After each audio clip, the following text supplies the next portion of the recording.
Bonjour à toutes et à tous. Et je vais vous dire que je suis très content d'être là. D'abord parce qu'effectivement, le CPA, comme on vous l'a dit, ça fait partie de ma vie. Donc, je suis toujours content de me retrouver dans un environnement CPA, en particulier ici, parce que j'ai un certain nombre qui ont eu le malheur de m'entendre dans le passé. Enfin, j'espère qu'ils ne seront pas trop déçus ce coup-ci. Et puis aussi parce que je suis très content de retrouver cette salle magnifique. Parce que j'ai eu l'occasion de faire une conférence ici il y a quelques années sur un domaine très particulier, très technique, qui était l'intelligence économique pour les entreprises moyennes et petites. Alors, on m'a demandé aujourd'hui, je ne sais pas si je vais m'asseoir, parce que j'ai vraiment l'impression que... Attendez, waouh, quand je vous vois quand même. Hein. Ouais, ça... bon, je vais commencer comme ça, si j'en ai marre, je me lèverai.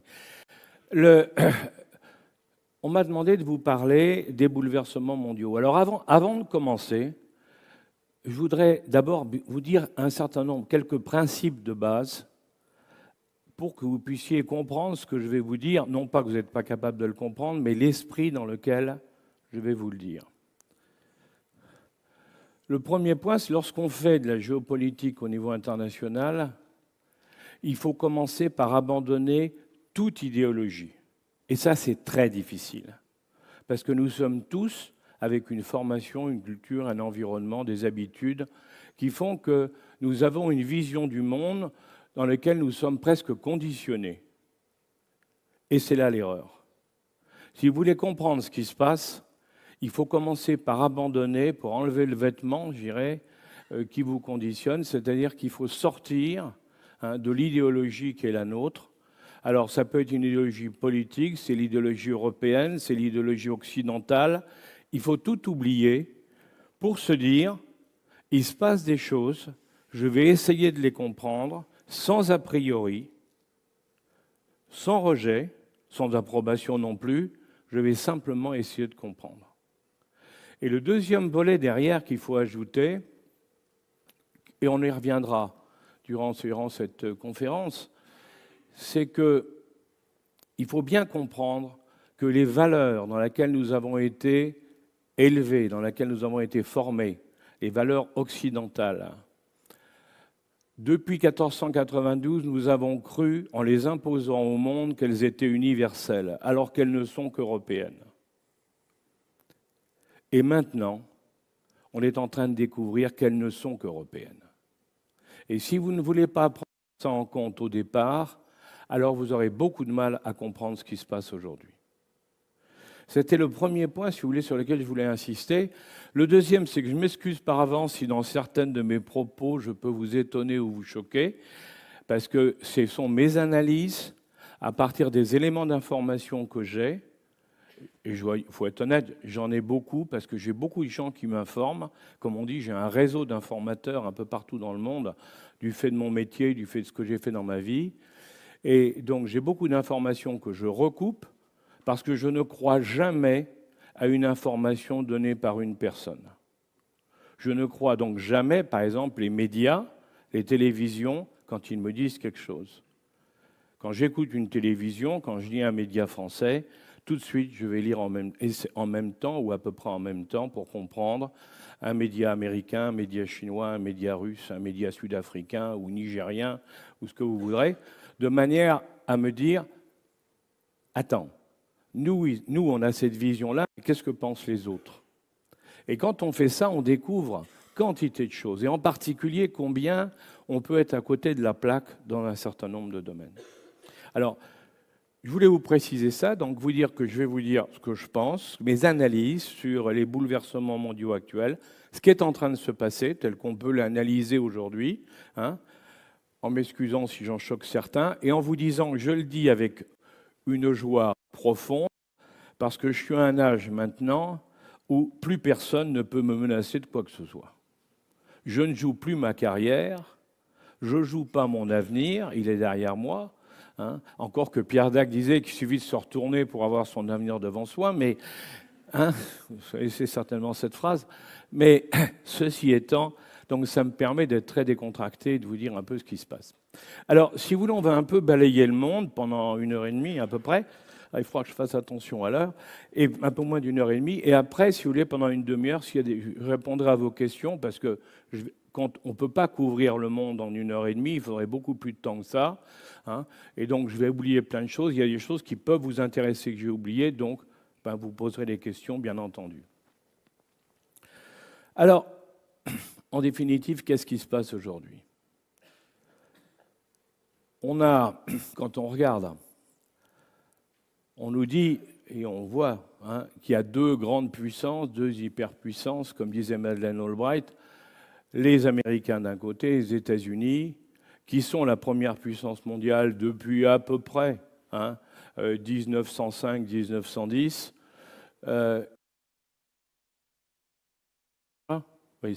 Et on a de l'autre côté, on a la Chine qui est en train de monter.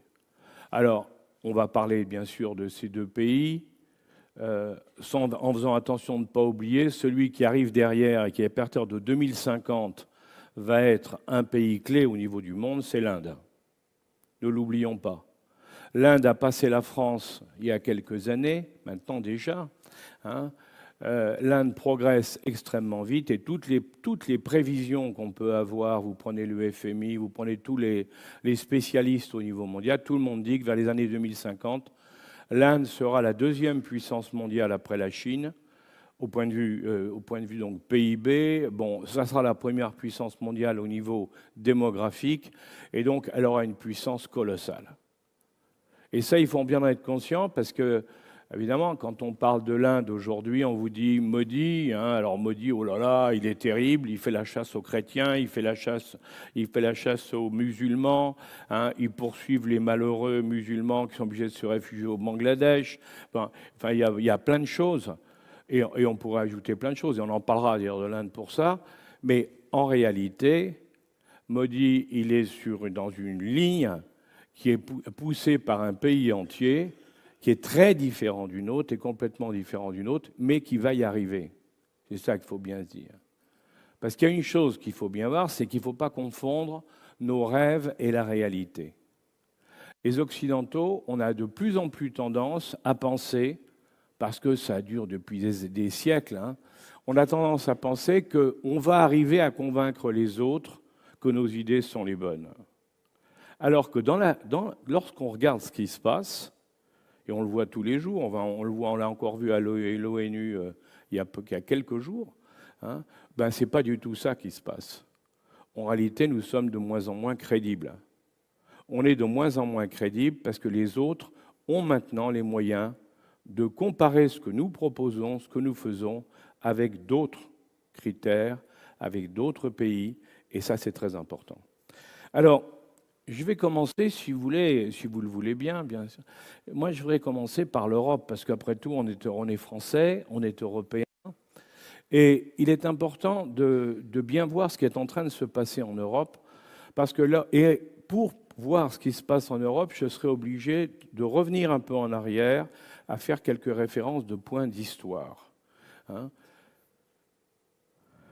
L'Europe actuelle s'est construite quand le général de Gaulle et Konrad Adenauer ont décidé de se rapprocher en disant « il faut arrêter de faire la guerre entre les Allemands et les Français, essayons de faire mieux que l'entente cordiale chère aux Anglais, essayons de faire quelque chose de solide et construisons une union ».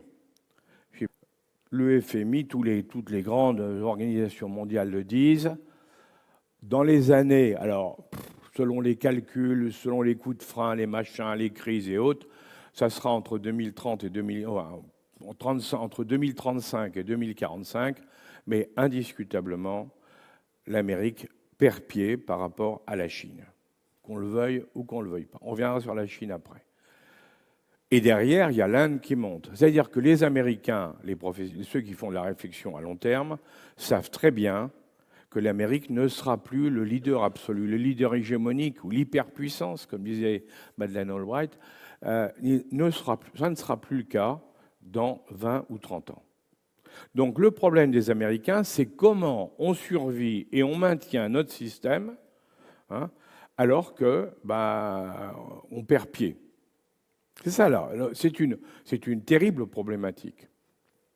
Alors Obama, avec Mme Clinton d'ailleurs, Obama, lui, il disait il faut qu'on devienne amis avec les Chinois, pas une paix armée, si vous voulez, avec les Chinois, hein, et qu'on essaie de piloter quand même en gardant la maîtrise des principaux domaines. Bon, parce qu'on aura toujours la puissance militaire. Trump, lui, quand vous avez vu quand il est arrivé, lui, c'était pas du tout ça. Il a dit, on fait la guerre avec la Chine, très bien, et on va tout faire pour ça, et on va mettre une pression terrible sur la Chine en l'empêchant de bénéficier de plein d'avantages qu'ils ont en venant chez nous. C'est vrai que les Chinois pillaient et pillent toujours, d'ailleurs, les États-Unis comme ils pillent le reste du monde. Hein. Ça, on en viendra à la Chine, on en parlera. Trump, il a dit deux choses. Il a dit d'une part, ça a été ça la réflexion, ça a été les Chinois, comment on peut faire pour les arrêter? Comment on peut faire pour les freiner? Première question, est-ce qu'on fait la guerre?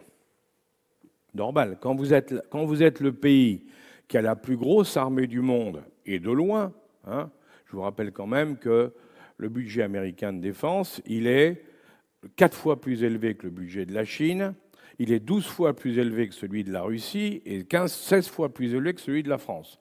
Donc quand même, donc ils ont des moyens. Donc il a dit on fait la guerre. Mais les officiers américains, ça, on a les réponses, parce que ça a été publié, hein, ça n'était pas un secret, hein, ça a été dit au Congrès américain. Les officiers ont dit, enfin l'état-major a dit, on ne peut pas faire la guerre maintenant, parce que si on fait la guerre maintenant, les Chinois vont taper sur Taïwan, et Taïwan nous fournit les puces qui sont dans nos avions, dans nos fusées, dans tout ça. Donc la guerre s'arrêtera parce qu'on ne pourra plus utiliser notre matériel militaire. Donc, impossible de faire la guerre pour le moment. Réponse de Trump, OK, il a convoqué les patrons des boîtes taïwanaises de puces, hein, et il leur a dit, vous allez vous installer aux États-Unis. Les types ont dit, on ne veut pas.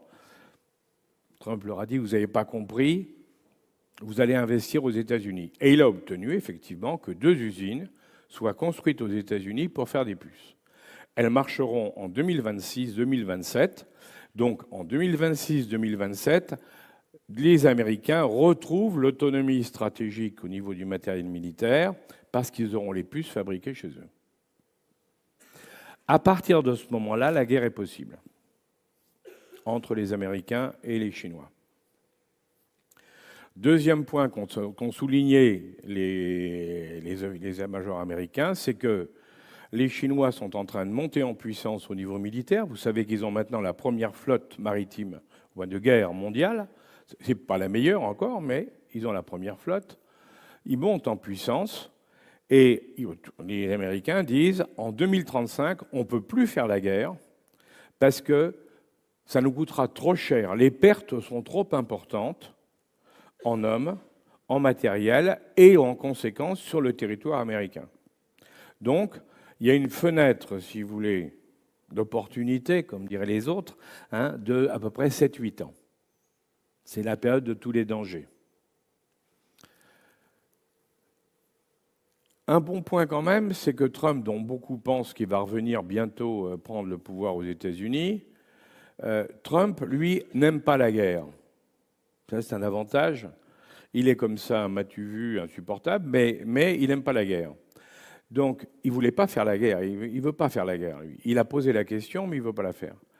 Donc, on peut espérer, en tout cas, si c'est lui, il va employer tous les moyens de pression, de menaces, les lois, enfin, tout ce qu'il sait faire.